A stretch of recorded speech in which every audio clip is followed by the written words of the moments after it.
সবাইকে নমস্কার জানিয়ে বলছি, প্লিজ দয়া করে কেউ কাউন্টিং এজেন্টরা এবং প্রার্থী ক্যান্ডিডেটরা তারা ভোটিং এলাকা ছেড়ে আসবেন না।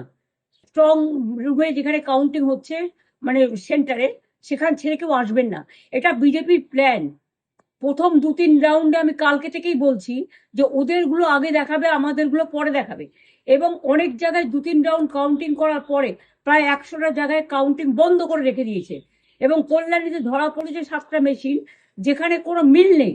এটা টোটাল ফোর্সফুলি সেন্ট্রাল ফোর্সকে দিয়ে চারিদিকে তৃণমূল কংগ্রেসের উপর অত্যাচার করছে, অফিস ভাঙছে, জোর করে দখল করছে। এসআইআর নামে আপনারা দেখেছেন ভোট লুট করেছে যাতে যে সিটগুলো জিততে পারে। কিন্তু এখনো এমন 70টা সিট আছে, 100টা সিট আছে যেগুলো আমরা এগিয়ে আছি, সেগুলো বলছে না। টোটালটাই মিথ্যে নিউজ খাওয়াচ্ছে। আগে ডিআইসিও এই খবরগুলো দিত, কিন্তু তাকে কালকে চেঞ্জ করে দেওয়া হয়েছে। টোটালটাই ইলেকশন কমিশন নিজের ইচ্ছে মতো খেলছে, এবং সাথে কেন্দ্রীয় বাহিনীকে নিয়ে। এবং আমাদের পুলিশরা টোটাল মাথা নত করে কেন্দ্রীয় বাহিনীর আন্ডারে কাজ করছে। সুতরাং আমি আমাদের কাউন্টিং এজেন্টদের, আমাদের সমস্ত পার্টির কর্মীদের বলবো, অত মন খারাপ করার কারণ নেই। আমি বলেছিলাম সূর্যাস্ত পরে আপনারা জিতবেন।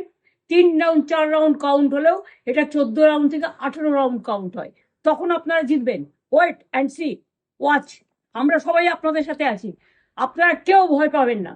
নিশ্চিন্তে থাকুন, আমরা বাঘের বাচ্চার মতো লড়াই করে যাবো।